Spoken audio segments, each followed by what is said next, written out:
my friends. So nice to see you around the hearth once more. Who shall etch their name in the game's eternal lore?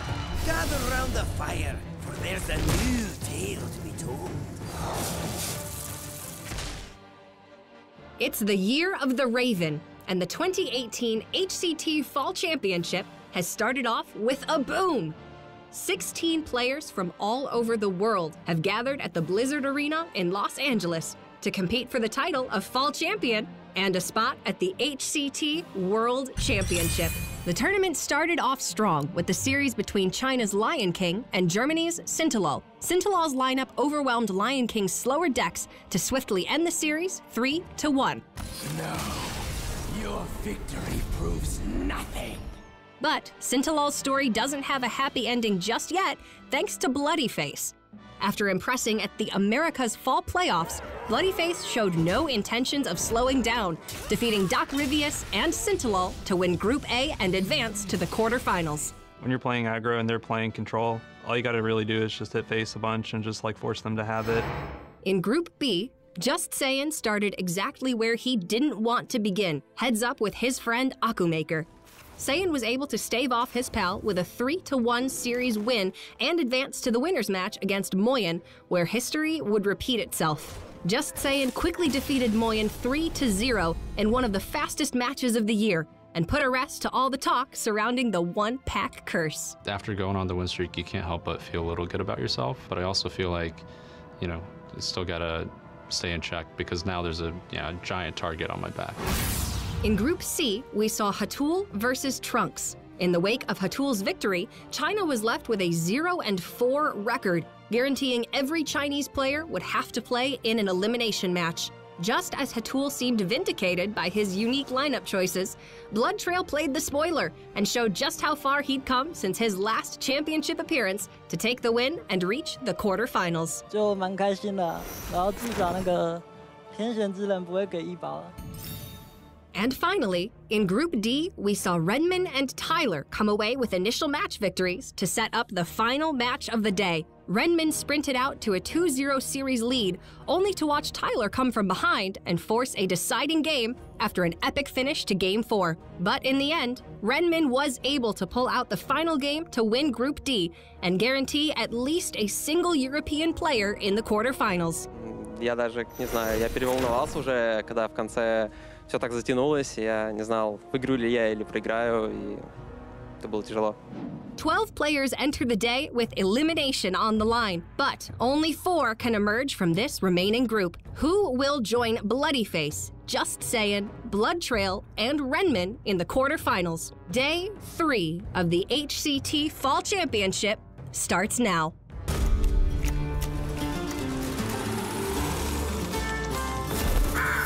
The Hearthstone Championship Tour continues.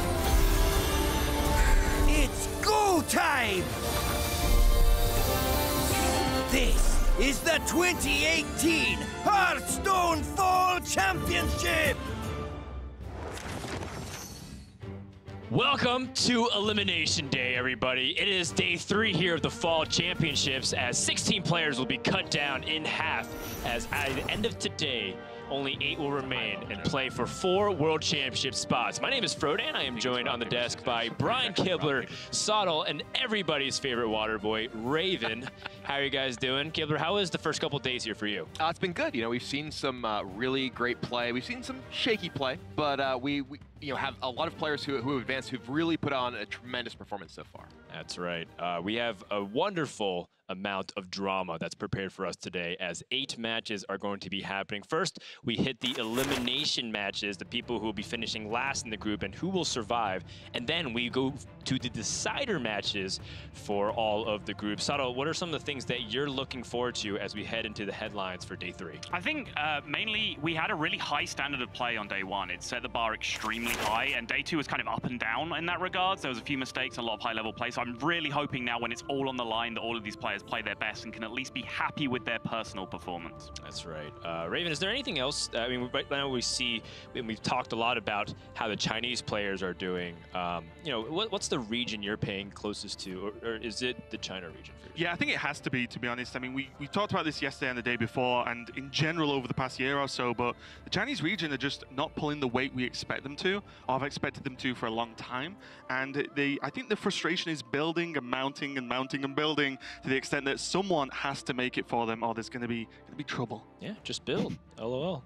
And one thing that we also want to talk about too that we haven't actually highlighted in full detail is the last call race. So while a lot of players are focused on this season for the fall championship to go to the world championship later this year, we also have people who are really close neck and neck. Right now, Shaxi is #1 in points at 131 for Asia Pacific, but after the championships have concluded, Tyler and Rivius both will overtake Shaxi, and so either of these players are still in contention for a world championship spot. So in a way, even though Rivius and Tyler's are enemies in the battlefield, they're also cheering for each other that they can be the #1 points leader, and that also applies to Just Saying and Muzzies, which we talked about in full length for this weekend. Yeah, exactly what I was going to say. You saw Muzzy show up to cheer his friend on, but essentially just to secure his last call spot, and it's a very similar situation with Tyler and Rivius, except they're in direct competition for that spot, but they kind of just have like a fail-safe, right? Like either they have to qualify or their opposite has to qualify, and they're in a good position either way.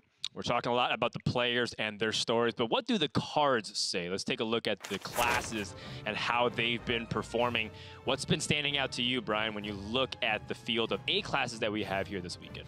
Well, I think no surprise that we didn't really see the sort of lower tier classes who do tremendously well. Generally, we've expected the Rogue, Druid, Warlock sort of triumvirate to be at the top. I do think the low performance specifically of Zoo Warlock may have surprised some people, because you see the Warlock results there. That's actually mostly brought down by that performance of Zoo. Yeah, I think Zoo Warlock has one of the lowest win rates in this tournament, but you know the other decks of Warlock have been pulling it up. Mage and Warrior, we don't have many of them represented here, and yet the few that are banned, Raven. Why is that? Yeah, it's pretty disappointing all round. I mean, I think everyone wanted to see Hattle's Warrior play out just to see if he could back up his words about the deck building. But for as well, the thing with Mage is I wanted to see the Mage games play out, but they have been banned from players like Tincho. And it's mainly just because the Mage deck's one of the most powerful aggro decks at punishing the rest of the lineups that these players have. And it does kind of make sense, right, that because they're the most uncommon decks in the format, the 1 or 2 players that bring them will get it banned, because it means the players have made a correct read on the rest of the format. They'll say, these are the most common decks, these are what my lineups are prepared to play against. Oh, damn, that one guy has aggro Mage, ban it. So, you know, that's why we're not seeing it being played too much. I do want to point out, I think that Festroot Hulk has a 100% ban rate in HCT Championship. That's right. So. Can't argue with that logic. Taking a look at who has made to the top 8, Bloody Face, Blood Trail. We got a lot of blood on our hands. Just Saying, and Redman. And I want to throw this out as a question mark. What do you think is the over-under on having aggro lineups in the top 8? Let's head over to the King of Predictions himself so far throughout HCT's history, Mr. Sottle. What do you feel like about this over-under on aggro? I thought that was going to be a bait and switch. 100% is going to be anyone's name except mine. But no, I'll take it. I'll take the under, because I really have to root for my boy Tyler to come through, and Tyler is not playing one of these aggro lineups. He's waiting for the winner of Tincho versus Island Cat. So hopefully, if he then qualifies, it will likely be under the 2.5. I think it's important to note that Bloodyface through, but all the other players are 0 and 1. They need to win multiple matches in order to make it through. So I'd have to take the under as well. Right, it could be an endurance run for some of these players. And while I would have loved to make another joke, I think we've teased Raven enough. So let's go ahead and head over to other boys on the side of the tavern with TJ and That's Admiral. That's right. That's the Admiral. That's admirable to you, Frodan. Yeah. But we have the pleasure of bringing you guys the first elimination match of the day. Admiral, how you feeling going into day 3? This is always one of my favorite parts of the tournament. It's when you see the triumph and the conquering moments of players, but also those big defeats that leave players wondering what happened in this tournament. You know, you have your try next season, but, you know, we're starting to close towards that world championship. And as that continues to go, you know, you got to think about the entire year. and how it's shaping up. You know, I think this is a big match for Ryvius in this one because he is in standings to hit that end of year point standings. And if you're #1 in the region, you qualify for the World Championship. Yeah, and before we talk a little bit more about the first matchup, let's just go ahead and run through the elimination matches that we will be seeing for the first 4 matches of the day on stream. We'll start things off with Group A. That's Ryvius versus GoeLionKing. And then Group B, Akumaker versus Xiai Miao. So it's going to be a pretty tough day for the Chinese players, I think. They have a lot to prove with Language Hacker versus Trunks, and then Island Cat versus Tincho to round off the elimination matches. Yeah, I have to say that if you compare the levels of play that we've seen amongst the players who advanced through their groups are the ones who have been playing the best overall. Yeah. I think that yesterday, the very last match of the day with Renmin and Tyler, there was quite shaky play in that one. It's also the end of the day, and you also have to consider the stakes that are online with a big tournament like this. It's easy to look back at a play for 5 minutes and come up with something better and say, that was wrong. But when you have 90 seconds and you're sitting on stage and you're playing for thousands, it's not the same. You have to come up with something, and you have to come up with it fast. And I think that's been, the stakes of this tournament have been one of the big things that have been causing players to second guess themselves. Yeah, so far the play across the first 2 days has slowly declined. So if that trend continues, we should be in for a pretty fun day for day number 3. But we do have one more caster who's standing by on stage. It's Cora. Cora, how's it going over there? It's going well over here. We've got a live audience in the building today and tomorrow, so a lot to look forward to. Of course, 12 players with their tournament lives on the line today, but there are 4 players that we're not going to be seeing just yet because they've already advanced to the quarterfinals, and those 4 players are from Group A, Bloody Face, representing the Americas region. Maybe a player that we didn't expect to see such wonderful things from, but Admirable lauded his odd rogue play when we saw him on day 1, and he absolutely has proved that he deserves that spot in the top 8. And then from Group B, we have fellow America's representative Just Sayin, who came into this tournament as the overall favorite, but as the favorite, there were some worries, as in the past, that tends to be a bit of a curse. From Group C yesterday, we saw the Asia-Pacific representative and 2-time championship contender Blood Trail really get himself some redemption from last season. Had some shaky play at the Summer Championships, but yesterday he proved that, you know what, he's earned his spot back here, and I'm really excited to see what he has to prove tomorrow as well. And then from Group D yesterday, we had Renmin from the European region qualifying as well. Another player that we didn't quite know what to expect. A little bit of shaky play there in his final match up against Tyler, but he ended up pulling out the win, and we're going to see him playing tomorrow against the 4 players that qualify from the group stages today. So we have to find out who those 4 players will be. Let's send it back over to Dan and the guys and get today underway. Thank you very much, Cora. And that's a really good breakdown of what we should expect. And I think one thing that we need to recap before we move forward is how we are doing in predictions. Some of us picked Just Sayin. In fact, a little under half of us did with Sottle, Admirable, and Kibler. But we also have a few other faces to pay attention. Remember, no one's eliminated just yet. So even though, Raven, myself, and TJ are 0-1, I think there's a lot of room to improve for today. Yeah, I mean, I think for Man Language Hacker specifically yesterday, he played really well. He just got a little bit unfortunate in the matchups. Hagatha has a lot to answer for in one of the matchups specifically, but I think Language Hacker can do it. All right, and with that, let's go ahead and get day 3 started. So coming up next, we have GoeLionKing versus Ryvius. Coming up, GoeLionKing versus Ryvius.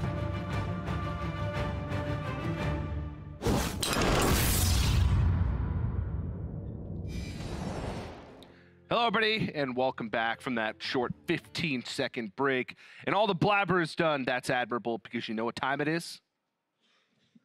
About 8:35. That's right. It's Hearthstone time. And we have the pleasure of bringing you GoeLionKing versus Ryvius, the first elimination match of the day. And we kind of talked about the stakes a little bit with Ryvius fighting for those last call points. GoeLionKing trying to make that redemption for China, one of the 4 players in those elimination matches. But without further ado, let's go ahead and introduce our players. Coming to the stage first, please welcome GoeLionKing. Hakuna Matata.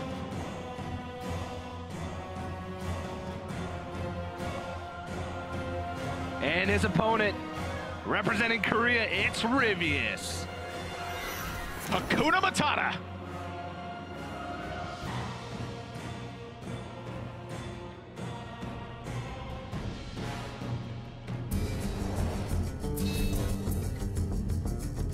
라인업 자체는 그러니까 훨씬 더 유리한데 이제 他们两个的 line-up 其实都出乎我的意料，因为跟以前他们所用的 line-up 都不太一样。What? I mean, I get it.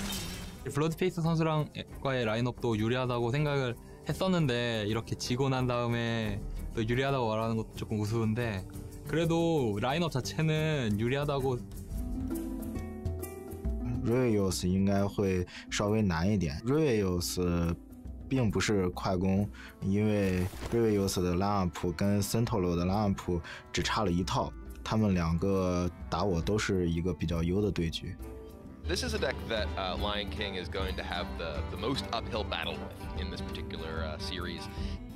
그러니까 유리하니까 이제 이번에는 꼭 이기도록 노력하겠습니다.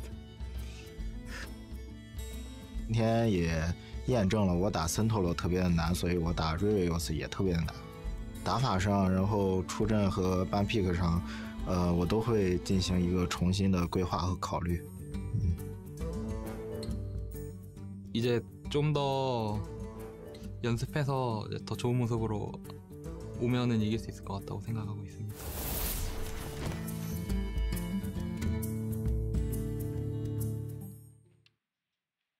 Time for the match. That's all I'm gonna say. Well, I'm gonna say it like this. Every time I talk, looking at the deck list, Shutterwalk Band makes a lot of sense. Taunt Druid Band also makes a lot of sense. Yeah, we looked at the bands. These are pretty much broke the two trend. I apologize. These are pretty much the two decks we expected coming in. LionKing and Taunt Druid has pretty good matchups across the board against Ryvius. The one thing that I want to point out is LionKing is bringing the Control Warlock. It's not the Cube or the Even Warlock, which Cube we saw from Renman yesterday. And the Even Warlock has been, you know, one of the most popular Warlock archetypes for some time now, going back to the fall playoffs. Yeah, pretty standard looking list from Ryvius here on the Even Warlock end as well. The one Dread Infernal, the one Geist. Does have a Siphon Soul in the list. And also, you know, it's got the Bone Mare tech, single copy of Plated Beetle, and the Double Ooze. Shadow Flame as well is one thing we need to note. Yeah, Shadow Flame is a worthy note, but I feel like, and personally, that's become quite standard in Evenlock a lot of times. I'd say so. It's such a good tool for pushing through Annoyatrons late in the game and just having that additional AoE spell for situations you need it. Like a lot of times versus like Token Druid, for instance. Sure. Just a good tool for pushing. And then on LionKing's side, hit the Shutterwalk Shaman list. One copy of Earthshock, one copy of Gluttonous Ooze, one Mind Control Tech, and one Sandbinder, a card that was included in the earliest versions of Shutterwalk. And I've seen players sometimes seemingly swear by this card. They just feel like it's such a good effect for fetching up a particular elemental. You know, you look at the two Glacial Shards and you look at the Grumble. Those are pretty key cards to the deck a lot of times. So being able to fetch them up can be quite important, but 4 mana is a lot to sink because the 4 mana cards, you know, that's part of your checklist. The Life Drinkers, the Sarnate Chain Gangs. It's tough to spend all that mana when sometimes you have to play defensive. Yeah, Electro Storm Surge as well. So a lot of times Sandbinder just acts as another form of card draw that also fights for the board in a deck that really needs to just accelerate its card draw to get to the combo stages of the game. So I'd like that inclusion. It is a pretty tight list when you think about it in the grand scheme of things. We haven't seen players deviate too much from the standard because a lot of those cards are kind of necessary. And Shutterwalk, I think, is one of the most refined deck lists in the metagame currently. But pretty slow start here, but it's going to pick up pretty quickly because there's a pair of Mountain Giants in Ryvius' hand. Yeah, slow is a subjective term, I suppose, in this instance. If Ryvius had been on coin this game, this would have been, you know, potentially a disaster for LionKing. But he does have some of the tools to check it right now. He's got a copy of Hex, has the Volcano in hand. So Ryvius, you know, the fact that he's got all this follow-up pressure, I think is quite important for the game plan here. You know, some players, I see them, they play stuff like Twilight Drake first to try to check for a Hex, but that can always become a disaster if your opponent has that Earthshock that they've included in the list. And being an open deck list format, you know, that's probably something he's going to stray away from as this game moves along. Yeah, really has debating between 2 drops there. No Spellstone in hand. I think that's the ultimate factor in the decision to play the Plated Beetle out first. It does kind of say delay Hooked Reaver as the the one downside to this. But if he feels like he's going to have to weave it in eventually, he might as well weave it out early, so that way later on in the game he has less variables when trying to get towards that Hooked Reaver. But tap Mountain Giant, pretty obvious play. LionKing does have the Hex to match up pretty nicely against it, though. Yeah, next couple of turns seem to be a bit planned out in this one, and it's pretty straightforward. Yeah, standard looking stuff. Talking a little bit about these guys' resumes and what this match means.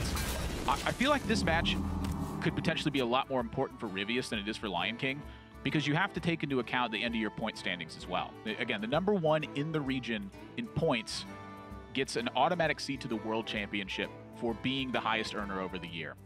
And for Ryvius right now, that race is with Tyler, who's also competing in this tournament and also has a decider match today. Yeah. Ryvius needs to win this match, because if he doesn't and Tyler does, that's going to start creating a gap in that points race. And, we're talking 1 playoff, 1 championship left. Yeah, and if Ryvius does lose, he hopes that Tyler would just qualify to the World Championship here. Yeah. Because that takes him out of the running for the point standings. But LionKing on the other side, LionKing has said that, one of his biggest strengths is just kind of his perseverance. He's been in the scene since 2014. He's been having pretty good results since then, but never that just one breakout performance, never that big tournament win. And now he's qualified for a championship. This is kind of his opportunity to pay off all of that hard work that he's put in over the past 4 years. Yeah, I mean, we talk a lot about consistency and how important that is. It's not just the player that wins the tournament that is the best player there. It's the players who constantly have those opportunities. And looking at LionKing, this year he was able to secure top 4 at the 2018 Gold Series. In 2016, he won the Gold Series in Guangzhou, and 6 times he's made it out of the Gold Series qualifier bracket. Yeah. And we're talking thousands of players playing these things in this open tournament format. Yeah. There's so many players in it that I feel like it's hard to just make it through a field of that size, because you're going to need repetition. You're going to need number of games to show that you have an edge over the competition. Yeah. That's right, but getting into this one, Skulking Geist played down. It is going to protect his Twilight Drakes from the possibility of Earthshock, and you can see Earthshock removed from the hand when the Skulking Geist came down, so Ryvius has that bit of information. Taking away a little bit of the card advantage, well, I guess Ryvius had card advantage in the first place, but solidifying his card advantage, I guess, is a better way to put that.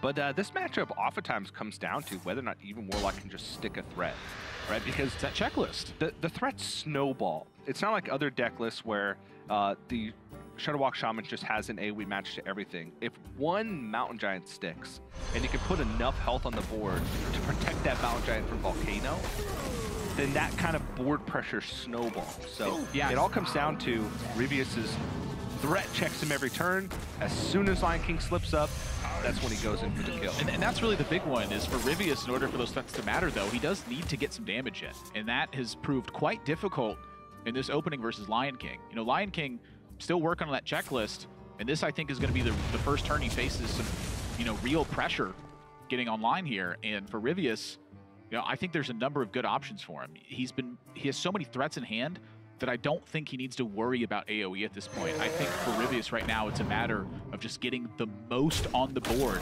that you possibly can, forcing LionKing to use AoE and then trying to climb out of it from there. We see Hagatha picked up immediately, though, so the battle for Ryvius just got that much harder to stick a threat to the board. Now the minions that LionKing plays, it's an opportunity to generate even more removal. Yeah, it's a pretty big pickup. Otherwise, he would have had to try and use Lightning Storm and roll high on one of the minions in order to just stop that pressure from rolling. And Ryvius going to continue tapping, and again, this threat check turn after turn. And this is really smart from Ryvius here. He had an opportunity to use the Bone Mare, but he realizes that it's just about getting stuff online. You want the most stuff you can get. It's so much less about seizing damage and so much more about the snowball effect, that big punishing effect that comes in. So now that LionKing is face down just about all the big threats from Ryvius' deck, he's finally had a turn where it looks like he's going to stumble. Hagatha can do some crazy stuff, but Primal Talisman is not what he wants to see. Ancestral Healing also can protect from some damage later on in the game, but with Spellbreaker in hand, it's going to be tough for LionKing unless he picks up. Yep, smart here from a near perfect card. This is smart from LionKing too. The mind control tech is actually quite crucial because it means that Ryvius can't necessarily snowball the board that much more. So this does put some pressure on Ryvius to perhaps use the Spellbreaker right here to break through this. Yeah. One copy of Mind Control Tech in LionKing's deck, so one thing for Ryvius is that he can be pretty comfortable that he can go wide on board and not have to worry about a crucial minion being stolen. But LionKing's goal here is to try and soften up the board enough to where Electro Storm Surge plus Lightning Storm will be able to have a good chance of clearing off most of the minions. Yep. Right now, it is more of a control game for LionKing than it is the combo game. And I think that can be quite dangerous because Ryvius still has, you know, a pretty sizable amount of minions in hand that are significant. And at the same time, LionKing is out of card draw, and he's quickly approaching that point where Blood Reaver Gul'dan's going to get drawn. If that gets drawn before Shutterwalk shows up, that's an issue. Oh, that's Primal Task, the Totem Summon one. Yeah, I always think that's the one that puts him back in your hand.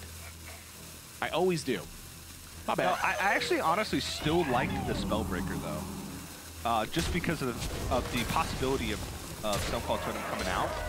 That's 11 extra damage that he would have pushed that turn if he had gone with Spellbreaker. So that's quite a bit. You know, I do agree that it's quite a bit, but this is still pressuring LionKing to do something. And to me, I think that's good enough. I don't think he necessarily needed to Spellbreaker. I don't think it's a bad play. Oh, 6-cost Shutterwalk found. But there's no Grumble in the pool. There's one Sarnet Chain Gang. There's one Life Drinker, Mind Control Tech. A Glacial Shard. I think that LionKing can get out of this because he's found 2 very good pickups off the far side of Electra, but this is going to get close. You know, here for Ryvius, I think we finally arrived at the Bone Mare turn, where you just want to suit up the biggest thing you can and ask LionKing, can you handle this? Because right now, it's looking like, can't really.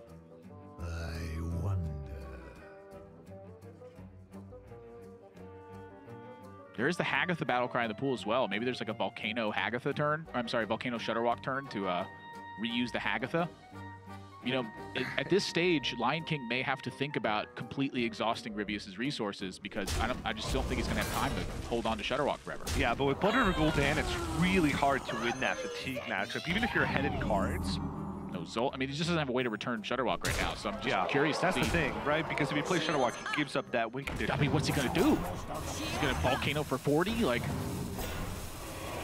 is Lightning Storm Volcano 4th Lightning? So let's see this. Lightning Storm. 27, 31 plus 7. There's 38 on board. Lightning Storm will average... If Lightning Storm rolled the lowest, there'd be 30 health on board. So now Volcano, I actually think this clears. With the, that's the point. Maybe 2 shots though. But here's the thing. Ryvius isn't short on pressure. He's just had the pressure the whole step of the way. The patience with Bone Mare now yields this big board state where LionKing has to answer it again, and he's overloaded for 6. He's dead. Frost Shock would have let him survive, but even then the Spellbreaker would have been able to unfreeze. Just overwhelmed. Yeah, in that game. That's how it works out a lot of times in that matchup. You just threat check them every turn as Even Warlock, and eventually, with how many cards you're drawing, unless you just don't draw any of your big threats in the first 8 turns, you're probably going to win that game unless the removal lines up perfectly for LionKing. And he actually was maybe like 1 missed turn away from stabilizing in that game because he had Grumble followed up by Shutterwalk, which could have helped him win that game. But at the end of the day, Ryvius' pressure is too much and goes up to a 1-0 lead. Even Warlock's just a good deck. It's a deck that, you know, if you want to just try to go toe-to-toe with it on removal, it's going to just keep plowing minions straight through. Yeah. You know, that game, if LionKing finds the right order of stuff, you know, finds a turn to actually get Grumble in with that Shutterwalk in hand, completely different story. But that's the whole point of the pressure, is to not give your opponent the time to use that. And that's exactly what Ryvius did, and he takes a 1-0 lead in the series. In the hunt for that point-standing spot, a World Championship berth, regardless of which way you slice it. We're going to get a game number 2 in just a moment. Don't go anywhere. More Fall Champs right after this.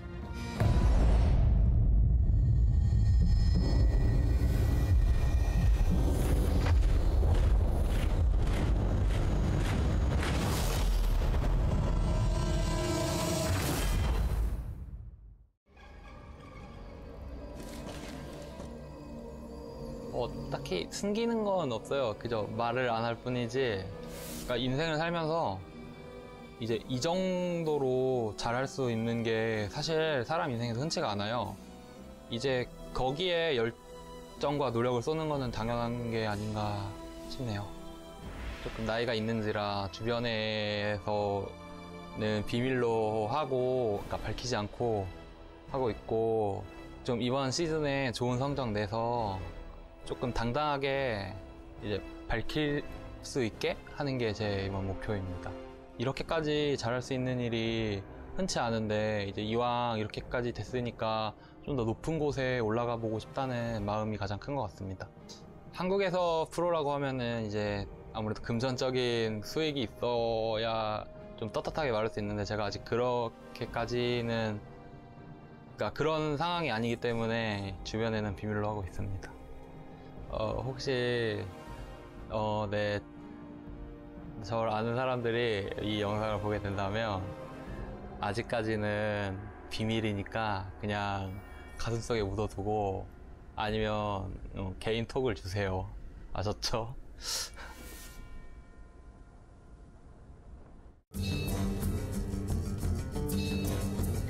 很高兴来到美国。以前我玩游戏玩的并不是特别的多，然后发现了一款就是能够让我真正喜爱的游戏，所以我希望能够走上这条电竞的道路，然后能够坚持我最喜欢的游戏，然后打出最好的成绩。我的家人一开始是有一些质疑的，但是他们一直以来都是比较支持我的爱好，虽然对这份工作有所质疑，但他们觉得如果是我喜欢的，那么就去做，那就是一件对的事情。然后我的朋友他们也是比较爱玩游戏的，所以他们也很支持我。我觉着能够让别人学习的一个品质的话，应该是有一颗不放弃的恒心吧。然后，我在2014年就开始参加炉石传说的比赛，但是赢得的成绩并不是特别的多。但是在中国的话，像我这样的很多选手就已经选择了放弃炉石，但是我还是选择坚持了下来。谢谢大家的支持，会一直好好加油的。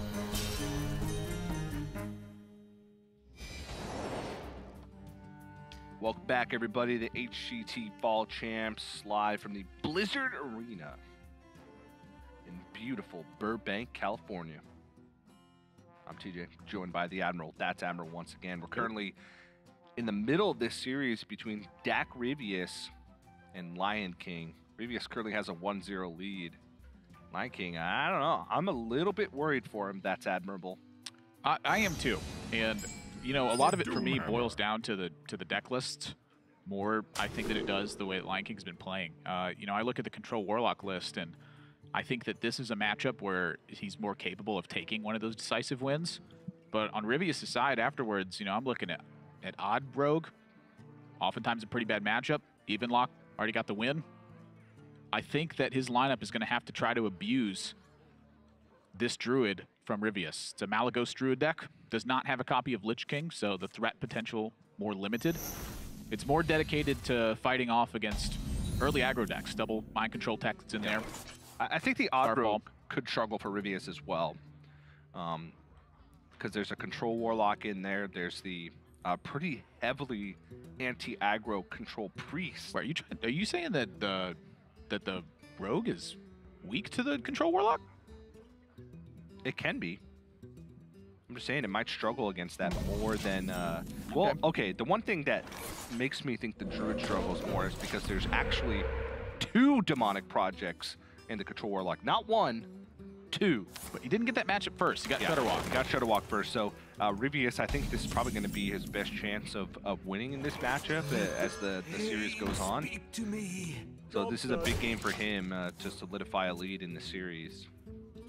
Because 1-0, it tells us a lot, but not too much. So LionKing has got the ooze for the Twig, so that can be shut down. However, the Twig does bring an interesting timing issue to LionKing, where, you know, at some point, that ooze is going to have to take up 3 mana, or you're going to ramp your opponent, you know, straight to 10, which is, you know, clearly not what you want to do. You know, I remember the first time that I actually played with Gluttonous Ooze. It was 4 Twig of the World Tree. My opponent played it, and I was like, ha! Got the Ooze. And I played it, and I saw their mana just go to 10. And I was like, that was a bad idea. So Twig opens up actually some opportunities for Ryvius to somewhat control when he wants to force LionKing to have to use that Ooze if and when he's got it. Yeah, and we talked about LionKing's kind of interesting approach to his lineup for the Fall Champs. And we actually had a chance to sit down earlier this week and talk to him about just what he thinks when going into the tournament about preparation. I tend to bring some decks that I excel at the most, because I think proficiency is crucial when playing competitively in Hearthstone. Rather than bringing decks according to big data or the meta, I prefer a deck that I am good at. I practice not the man who has played every mage 1,000 times, but the man who has played Flame Strike 10,000 times. I mean, he's got a real point, honestly. A lot of players talk about comfort picks when we're at championship time, where they don't want to second guess themselves. They don't want to be on stage with something they're unfamiliar with. Yeah.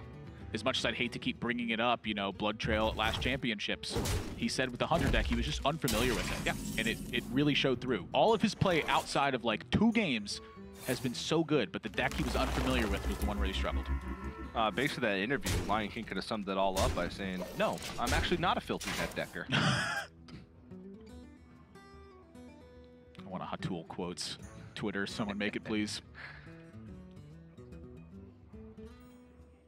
But that unique style has shown through in pretty much every single one of his decks. You know, from the Sandbinder, which has been a lot of times trimmed out of the Shutterwalk decks, to the Control Warlock with the Double Demonic Project, Rid the First Disciple, Rotten Applebow, and even looking at the Control Priest deck, the Archbishop Benedictus, the Holy Fire, the Skulking Geist.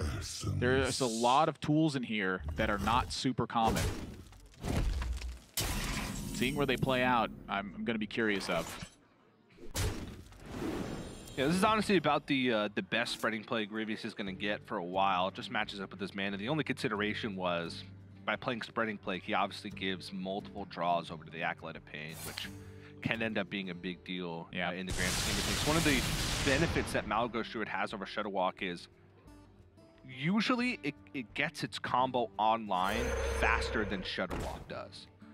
But by giving additional card draw to LionKing, that narrows that average gap and gives him more opportunity. With the Ooze already lined up for the Twig of the World Tree, and Shutterwalk picked up, I think he's on a good path currently, because Ryvius still hasn't hit that super powerful Druid draw that we've seen with double ramp into Ultimate Infestation. He had the 1 Wild Growth, he had the Twig, which will be answered, has picked up a Nourish, but hasn't been able to make any proactive plays. He's just kind of been sitting back and hoping that the card off the top is the one that's going to help him solidify that lead. And when you see the Nourish, you start to get a sense of where his mind's at with the Spreading Plague. You got to make hand space.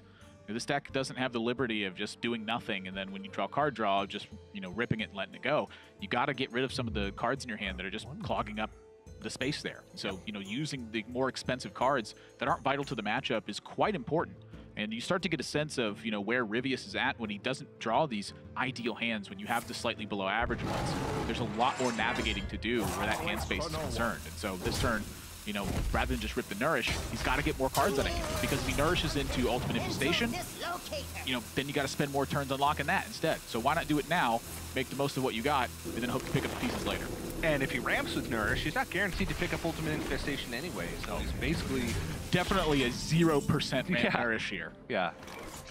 If you draw UI next turn, you could use Nourish for ramp simply to make hand space. Yeah, simply just throw it away, because you'd have to coin anyway, and also the Twig being destroyed gives him 10 mana regardless, so really just absolutely no reason to use that Nourish for anything, as for the card draws you mentioned, and for the ramp as we both mentioned.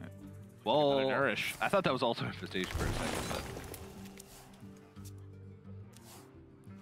Libidinous floop. Why did you say it like that? How else are you supposed to say it? Touche.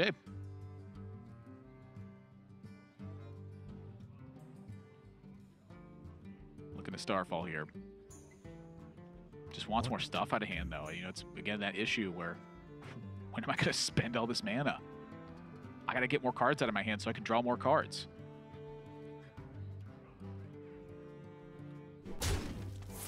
kind of a weird situation to be in.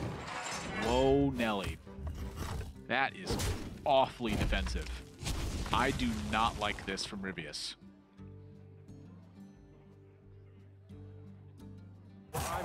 You don't need value from that spreading play that's in hand, which is what it looks like he's trying to set up for. You just need to get stuff out of your hand so you can rip that other Nourish and find that Alexstrasza, find that Malagos. You got to put LionKing to the test because the checklist is starting to get worked on. You've lost your Twig. You got Floop in hand. You got to giddy up. The one reason I can think of why he went for that play, it's going into turn 8. LionKing's not overloaded, so Hagatha could be on his mind. He's thinking, well, if I use a resource to kill off my opponent's board going into a turn that he may kill off his own board, then I've wasted a resource. Yeah, it's not a waste, though. I do agree with you that mana is kind of the most limiting resource for Ryvius at this point, because he needs to draw cards and have enough mana to be able to expend the cards that he's not going to use with his combo. Starfall being one of the biggest ones, that's 5 mana. It's weird to think about it, but you know, his hand space right now is effectively real estate, and the more that you take up, the less new stuff you can build. This is a problem.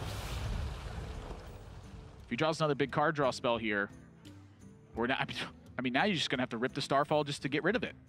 This would have been 9 cards in hand. You'd be looking at a Plague, Coin, Nourish turn to refill up to 9 cards, draw back up to 10. Instead, it's clogged down, and he's got to wait a turn to do that. What about this? Spreading Plague, naturalize your own Scarab. Honestly, that's probably one of his better plays at the moment because LionKing's got 9 cards in hand. And when I'm looking at this hand, and I'm seeing 13 cards left in deck, and it's difficult for me to draw, I just got to get stuff out of hand. I don't even mind playing the Floop that much, but I really don't want to have to play this. If he'd used that Starfall last turn, this wouldn't have had to happen.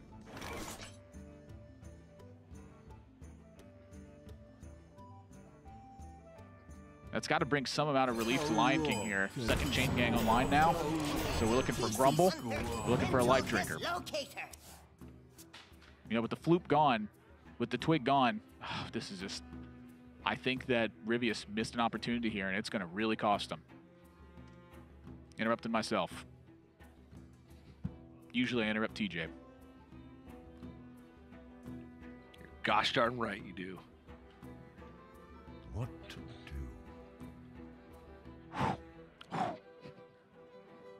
I'm upset. I could tell. You know, this is the kind of stuff that happens, too, when you're thinking about the stakes in play and you're thinking about the elimination match. You don't want to just waste your resources. It's like an apprehensiveness that you don't have if you're playing on ladder. If you're playing on ladder, you just queue up another game if you lose. You don't really think about it. And now, coins... See what I mean?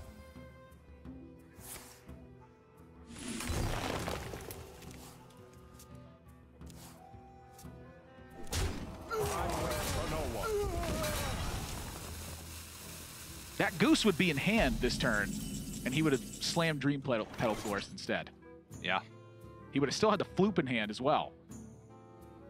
Truth is found in death. It's a snowball effect that might be quite costly as this game moves on. Yeah, I feel like in this matchup, just using up as much mana as you can each turn, throwing away resources and getting to your combo faster than your opponent can get to their combo is the way to go. Kind of brings me back to the old Freeze Mage mirrors. Where just Blizzard boards. You just literally spend the most expensive AoE spell you could each turn on nothing just to get it out of your hand. Draw 4 cards and slam 2 Doomsayers into an empty board where your opponent has no minions in their deck. Yeah. I mean, that's the kind of direction that combo versus combo kind of goes. And I feel like LionKing's just been able to empty his hand much more efficiently and draw more cards much more efficiently than Ryvius has in this game. Granted, I think it's been a little easier for him because he has more proactive plays. Being able to play out Serenite Chain Gang and Life Drinkers makes that game plan a bit easier. Still missing the Grumble or the Zola for LionKing, though. Both of those cards in the bottom 5 cards of his deck. Yeah. And the Sandbinder. The Sandbinder's also in the bottom 5 cards of the deck. So the card that LionKing had teched in to help assemble that combo is also there. This is like massively unlucky for LionKing. And now Ryvius, because he slowed himself down, just may give him that time. So he might not even be able to capitalize on the fact that that situation's come up for him. This game is so crucial. And it feels like it's just way out of reach for Rivius. Well, Rivius does have a 30 damage combo still remaining, even with Floop and Twig gone. With the reduced cost Malagos, double swipe, which is 18, plus double Moonfire, which is 30. So he just needs to chip away that 1 point of armor and pick up 1 more Moonfire. So he's actually still just close. Well, the thing is, though, that LionKing has Hagatha as well. So I actually want to see this Hagatha get online to just generate some armor. And with 3 cards left, like, Rivius has to know that LionKing, you know, may just not have one of those pieces in hand. He didn't play a Grumble this turn. He didn't play a Zola this turn.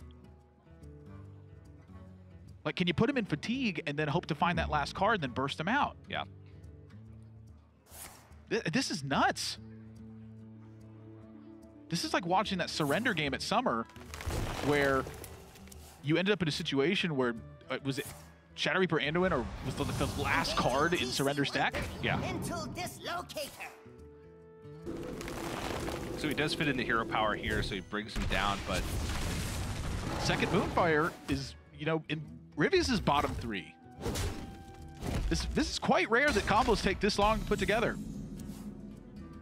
Oh my gosh. I think that's it has to be a guaranteed draw Grumble. There it is. Yeah, well, yeah, Zola's the last card in the deck. But the last 2 cards in the deck were his ways to activate the Shudderwalk.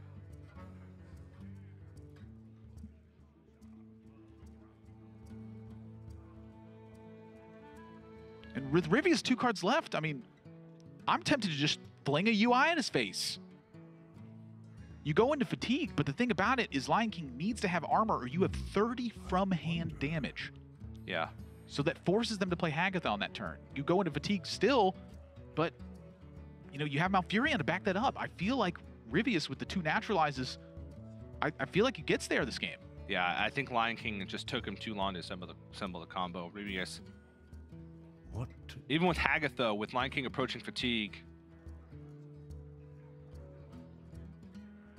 he could just Malfurion hero power face, and that sets LionKing down enough to where he can't Hagatha and Healing Rain. So if Moonfire is not his very last card, he wins next turn. He can also double naturalize, which effectively does the same thing. So if he plays Malfurion, he gets to hit for 3 with the Malfurion hero power. He gets to hit 3 of this, so he's taking out the necessity for Moonfire if he does that. And if he naturalizes, he puts LionKing into Fatigue. So I feel like Rivius makes another pretty big misstep here by conserving resources. You know, that seems to be a theme of the game here for Rivius. He's been so conservative hanging on to cards that he has an opportunity, I think, to deliver like an uncounterable lethal turn. I wonder. Yeah. And I'm pretty sure he's got it locked anyway. LionKing just, he doesn't have a way to get up above 30. And 30's, you know, coming up in 2 turns. Yeah, Grumble and Zola, which are basically the only 2 ways that you can get Shudderwalk back into your hand to be able to go for the infinite combo. Where, and the bottom 2 cards of his deck. That is just the Sandbinder down there too. It's just such a weird game. Yeah. I feel like, though, after watching it, Rivius had a chance to seize a much bigger advantage and didn't take it. Yeah. Quite fortunate that it panned out this way for him.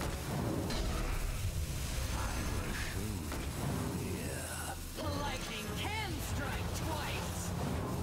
I'm almost out of cards. Alex, you play that.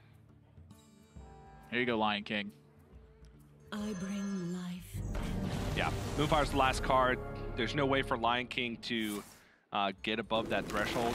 This is going to be 1 damage, 2 damage, plus 3 damage. So 10 total. So not quite enough.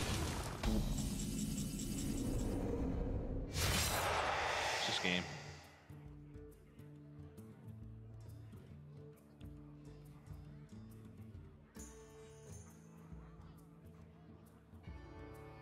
Rivius has 30 damage from hand next turn.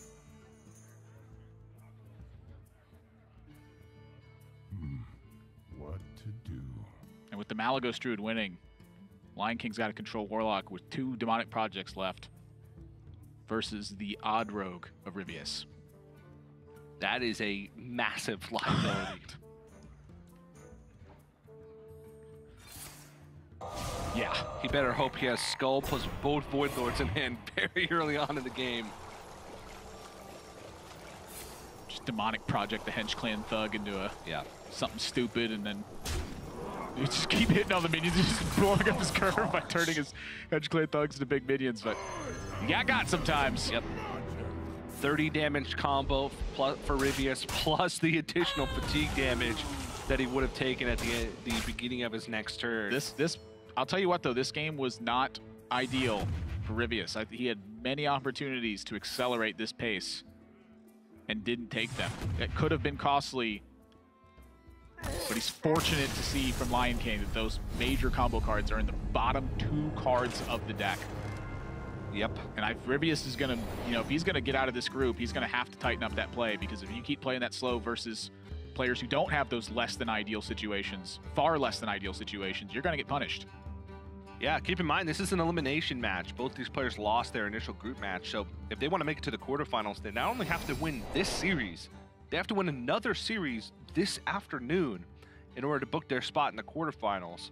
So a lot of work still left to do, and tight play is what's going to do that, especially with how just lights out we've seen the top players of each group playing. Oh yeah. I feel like there's been a stark difference of level of play between like the top half and the bottom halves of each of this group. I said at the beginning of the day, the play has been kind of declining slowly over the last 2 days, where on day 1 we saw just almost impeccable play from every player. And then day 2 was just like, a couple situations where some missteps were made.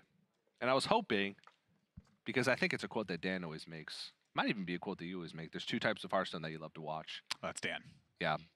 Just 2 players who are playing perfectly, the best players in the world, mind games all around, or 2 players just playing as poorly as you can possibly get. Those are the 2 spectrums of entertainment. Yeah, you want to see the Saiyans and the Hunter Aces, or you want to see TJ9? Yeah, that's exactly right. And DacRyvius currently with a 2-0 lead. We're going to see if he can close it out in game number 3 right after this.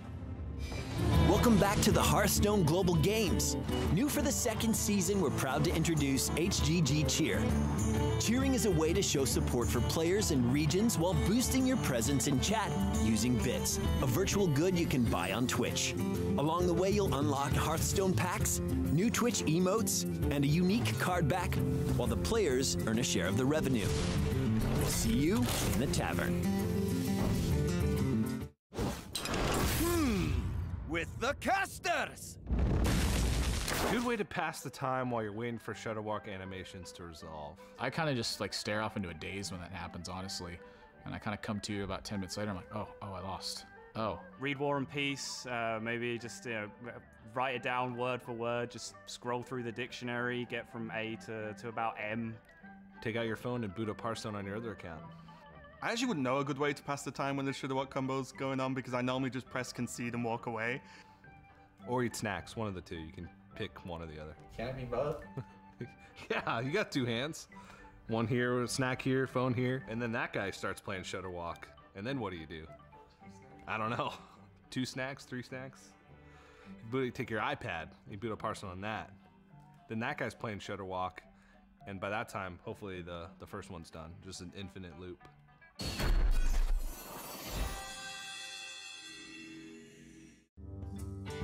DJ, why don't you take the honors on this one? And now it's time for meme history.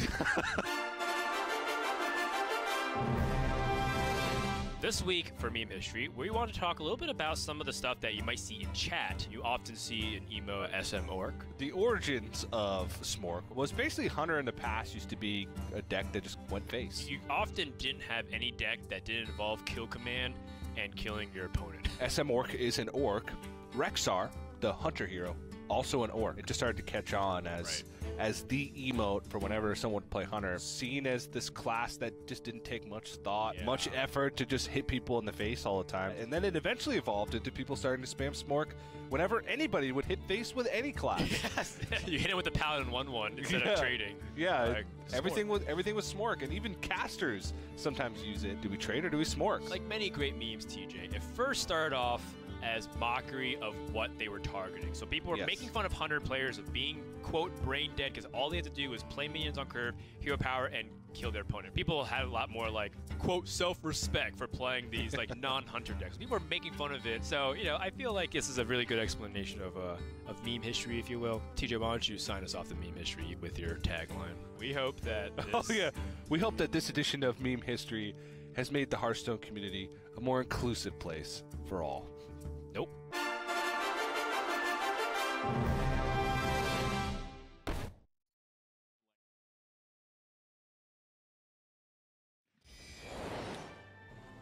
Welcome back, everybody, to the Fall Championship.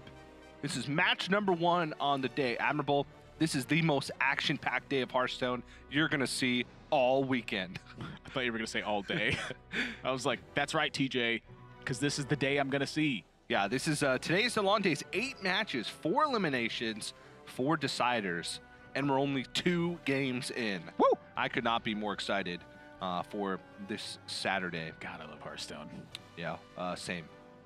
I do as well. GoeLionKing currently has a 2-0 lead in the series over LionKing.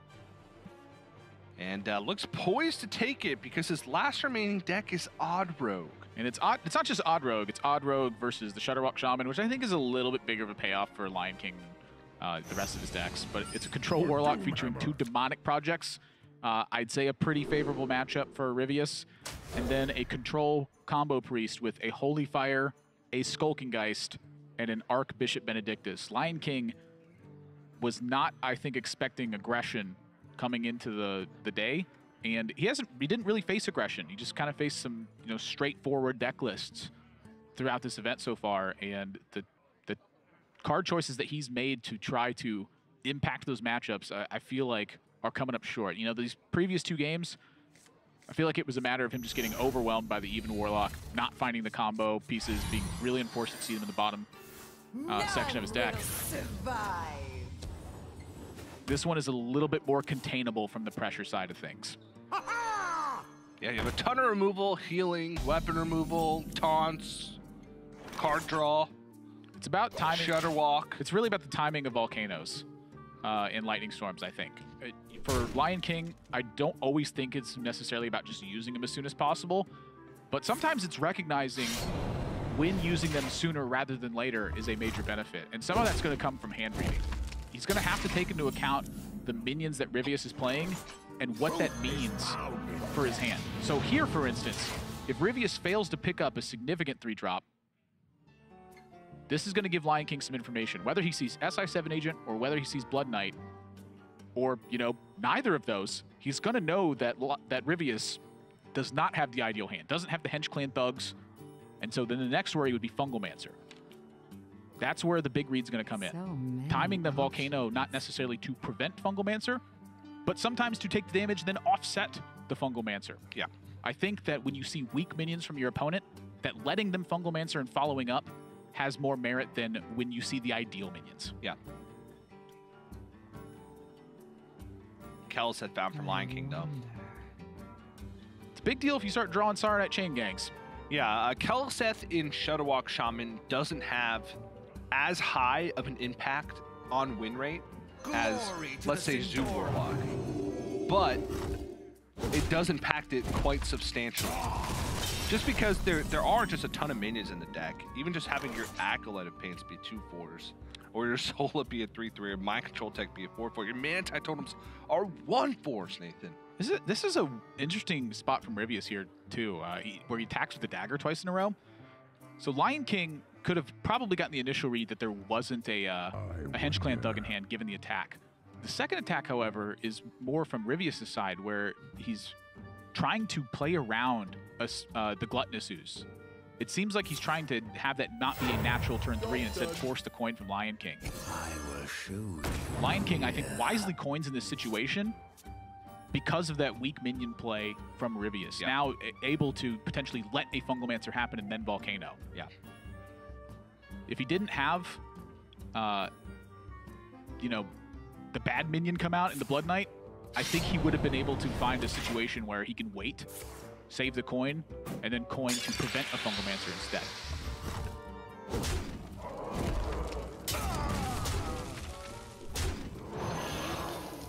play does give LionKing a pretty good setup to use, but it is mana inefficient. So it would be delaying a Serenade chain gang. I think that's what might be on Ryvius' mind, and the reason why he goes for Deadly Poison over, say, Firefly Flame or Firefly SI7 agent trade over the South Sea Deckhand. Yeah, and Ryvius kind of struggling to put together significant pressure here. The ooze, you know, quite a big deal with the poison out on it. Normally it's just a fine disruption tool. In this situation, it's a pretty big deal, honestly. Yeah. He's got Vile Spine coming up, but pretty low impact in the match overall.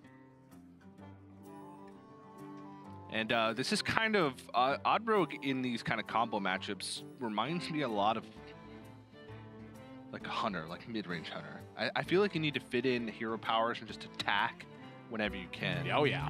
So where this turn he has the opportunity to go for like Flame Elemental, not trading. Oh no. Oh no. Ryvius is he's telling you it's the stage nerves that are causing this conservative play from Ryvius. You know, I look back to playoffs where he brought like a full Mechathune lineup basically, and he was so decisive in his play. He was so aggressive. You see him just slinging cards on the board, not caring. Yeah.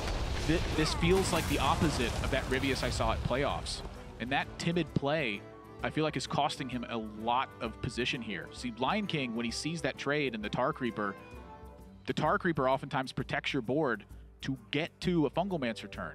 I think LionKing, you know, knows quite easily that there's no Fungalmancer there when Ryvius plays the Tar Creeper on turn 5. And then when he trades, it looks like he's trying to buy time for his minions so that he can find a Fungalmancer. Easy Volcano for LionKing, and then the pressure here is like, just feels like almost nothing to me. Yeah, that AoE would have been forced anyway. He just would have been able to push 4 or 3 extra damage that turn. So, normally, well, not normally. There's sometimes where I don't agree with you with the base play, but that's one that I just feel really stands out as you just got to go. He had the ideal. He had a Tar Creeper in the way. Yeah. Can't be afraid of lightning storms like that. Hit him. You got a Leroy. And even then, he's still piecing together quite a bit of damage here.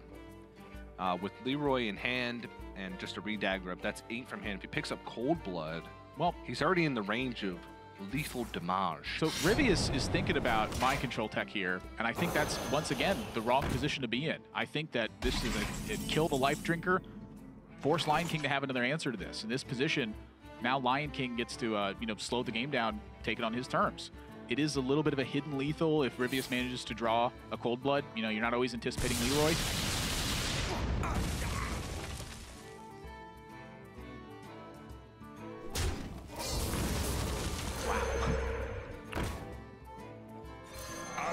Really trying to protect. So is protected from that play, but you know, imagine if Ryvius had used that Vile Spine last turn.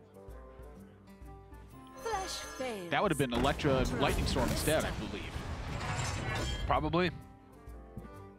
Instead, now it's extend here. You have this one offset, and then LionKing starts approaching the Hagatha turn. Doesn't have Hagatha yet, but finds another life drinker, though. Unfortunately, I think this has to be Electra plus Lightning Storm turn, but if he survives one more turn, that's a Life Drinker that can come online. I don't think that's unfortunate for LionKing right now. I think you're actually quite happy with that because Ryvius only has the 1 card left. True, yeah. A lot of this matchup is about choking out your opponent more than it is about assembling your combo. Yeah, and it's probably either Fungalmancer or Leroy Jenkins at this point. Lightning can strike twice. Or Myra's, or Baku. Either way, you're pretty darn happy. Yeah. Except for the Myras. You're pretty sad about that one. Yeah, but at this point you say, well, I lose to Myras a lot of the time, so I have to just assume that that's Fungalmancer or Leroy. I honestly don't even think that would have changed his play. It's Cold Blood. Hey, admirable. Imagine if Ryvius had pushed that extra 3 damage a few turns back. That's been the story of aggro in this tournament, is that the decisions are so snowbally. Aggro moved away from these burn styles and moved more towards Fungalmancer. And since that has happened, I feel like a lot of players have failed to completely adjust to that idea, where you need to get in damage where you can get in damage. A 3-3 attacking a minion while all you have is 3-3s doesn't protect any of your other minions. It doesn't really do anything. It just cost you damage. That's what your opponent's going to do. They're going to use their 3-3 to attack your 3-3.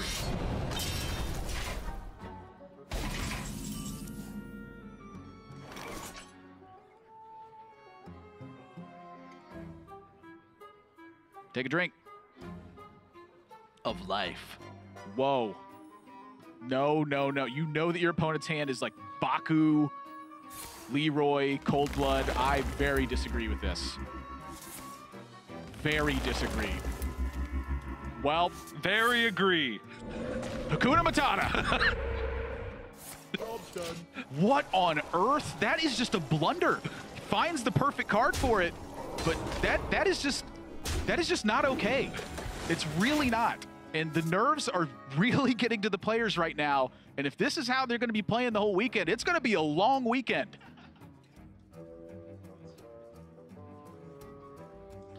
This is the Fall Championships, TJ. I get there's a lot at stake, but you got to tighten this up. That is just risking dying. In fact, had he not hit either a taunt totem or the healing rain, he dies.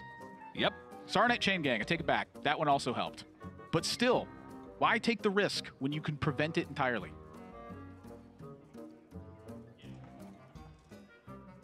He could have been worried about, let's say Ryvius had the perfect like 3-card combo or two 3-card combo. But I feel like if those 2 cards were part of that combo, he would have died last turn. Oh yeah. So that's my concern with that play is I get it. He's trying to look for Serenite Chain Gang or Healing Rain specifically to try and guarantee that he lives through anything. But when you have a play that almost guarantees based on the read you had last turn, your opponent would have killed you if he had the perfect cards. Yeah. I think you just go for the consistent play, then follow it up the next turn with the Farsight and try and draw some cards. He's also drawing a card at the end of the turn, so pretty rough. And now this is out of Ryvius' hands. He's got no Leroy. Myra's off the top would just kill him. Myra's cold blood poison. That's what he's got to be. Myra's into 2 cold bloods and a deadly poison. Yeah. And that's game. If Ryvius had pushed 3 extra damage, we would not be going to game 4. If LionKing had not drawn one of the important utility cards to stop damage from Ryvius, we wouldn't be going to game 4. But guess what, Admirable? We're going to game 4. Did I guess right? Yeah, that was correct. I figured it was. Control Priest with double Demonic Project and the Control Priest still left for LionKing. I feel this is still an uphill battle. I gotta call you out of that one. You just said Control Priest, the double Demonic Project, and Control Priest still left. Oh, no, that's correct. Oh, yeah, I'm looking at it right now. 2 different Priest decks, one featuring Warlock cards. I mean, technically, he could... Look at Ryvius there. He could Archbishop Benedictus into Blood River Gul'dan and double Demonic Project. Then he's a Warlock with double Demonic Project. That look from Ryvius really says it all about the match right now. The players are stressed.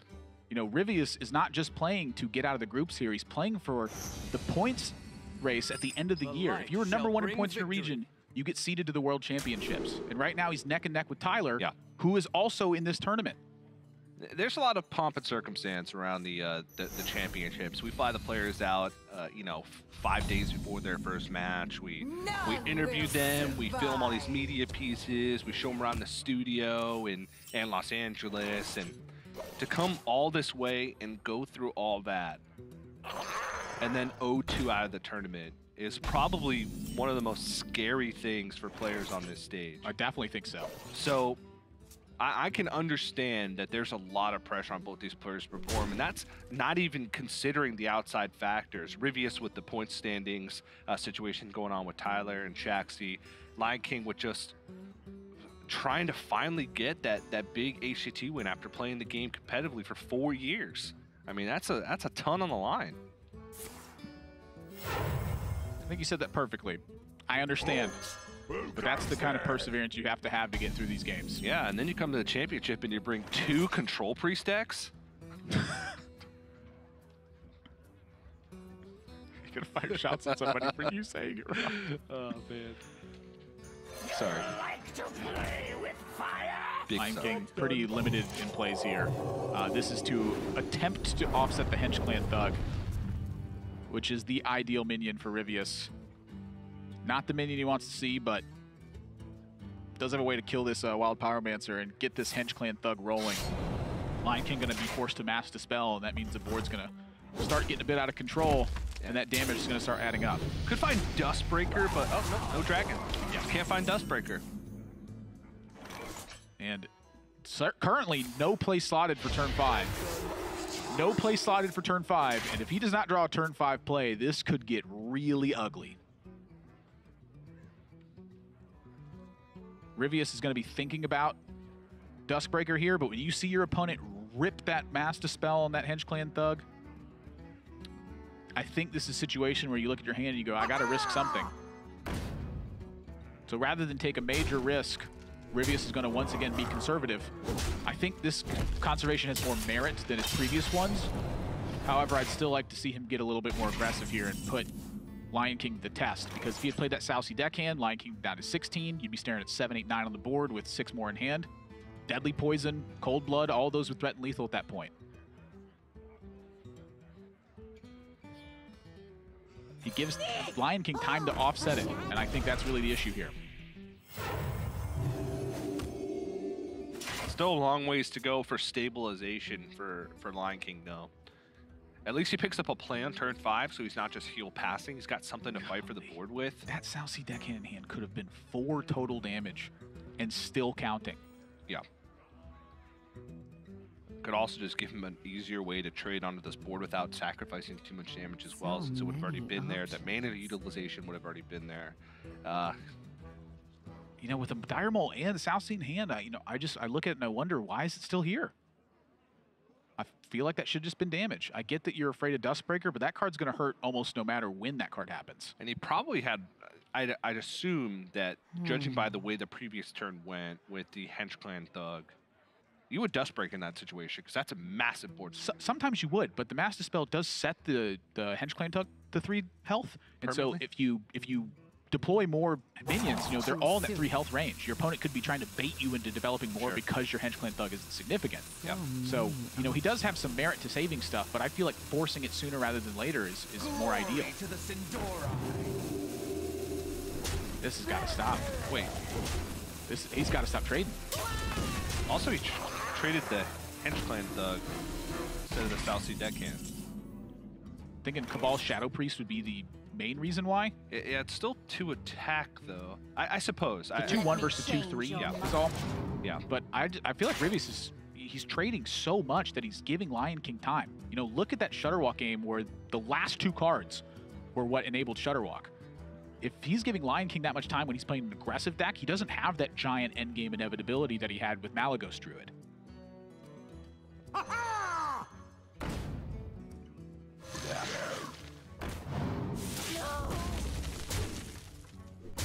See, this trade makes a lot of sense. This Dire Maul is 1 damage and it protects stuff that you have on board. It would be very funny if he didn't trade. What is going on, man? Sado's telling me this is right. I don't disagree, but I do. Yeah, I think Psychic Scream going into turn 7, that's the only reason why. Oh boy. Myra's.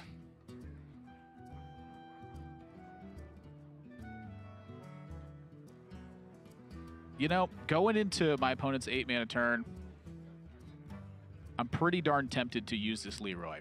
And the reason is because I have Myra's and 2 Southsea deckhands just got shuffled into my deck.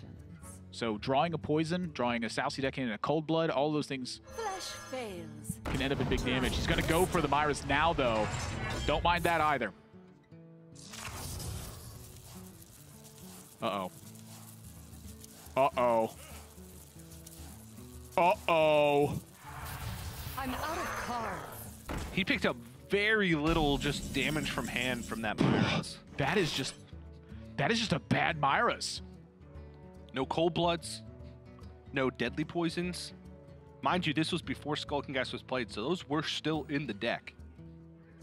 I think that's one of the reasons that he likely went for Myra's so promptly too, is thinking about Skulking Geist. Like, I need to find these before my opponent rips them out of the deck. You know, maybe he just draws Skulking Geist and gets to shred that damage. But, you know, it still ends up fairly okay because of the Fungalmancer. LionKing has to pay a lot of respect to just these couple of 1/3s on board. I must consider.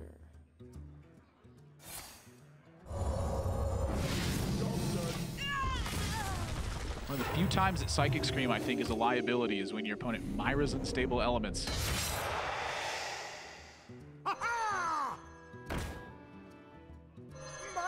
And he's still taking a beating. He's going to try and hold on to that Psychic Scream for as long as possible, but I think as long as possible is about right now. Yeah. Down to 8. And honestly, I don't think Psychic Scream's going to get him there. Alex tries to leave him dead. Got to heal up to not die to Leroy. And if that South Sea deckhand gets drawn, or that Fungalmancer gets drawn, nope, it's the Dire Maul. Goodness gracious. The players have been experiencing, I think, some unfortunate luck as well. It's not just been on one side, though. It's been on kind of both. And it's like compounding the issue of the stress that they're going through as well. Yeah. Because, you know, Ryvius has drawn Leroy in his top 4 cards in both of his odd road games. Both players had their key combo pieces in the well past the bottom half of their deck in the Shadow Walk versus Malagos Druid game. LionKing has been a Dustbreaker away from a blowout on like 3 different turns potentially. Yeah, I think Ryvius is supposed to deploy the Blood Knight here as well. It's nigh impossible for LionKing to handle the giant minion and the small board at the same time. There's no Shadow Word Death in the deck. And Shadowy Branduin's only going to leave with 2 mana left. So I think this is checkmate.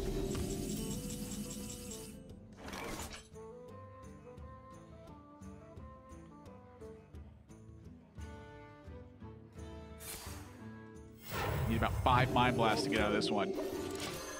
The light has betrayed me. Wouldn't the damage and killing off the Galen Inventor with the Shadow Brando and Hero Power have been better? It would have been, but it's 15 damage out of the way here with this. Yeah, with the Fungalmancer and the Leroy Jenkins. LionKing just had to hope that Ryvius did not have Leroy in that Myra's draw, but unfortunately for him, he does. And Ryvius, after a tight, I want to say a rough series for both players, he finds the win and keeps himself alive in the Fall Championship. Yeah, and you can see the sigh of relief. Again, you know, the body language really telling a lot of stories from the players here as well. Ryvius under a lot of stress, got multiple fronts on his mind with both the championship and the end of the year points race. Yeah. He's gonna have to clear that out of his mind if he's gonna focus and play tighter in the next series. And unfortunately for LionKing, that means with that loss, he is eliminated from the tournament, the first player of the day to be eliminated. We're only left with 15 now, but there you can see how this group is going to shape up. DacRyvius still has to get through Sinto in order to make it out of the group and into the quarterfinals, so a tough day still ahead of him. Yep, Sinto, World Championship appearance under his belt, looking for a second one. Sad to see the Open Cup's gone, but he's still here at championships despite that. You know, he talks a lot about how he misses those, but you know, still a grinder, still a player. That's right. Well, for now, Cora standing by on stage with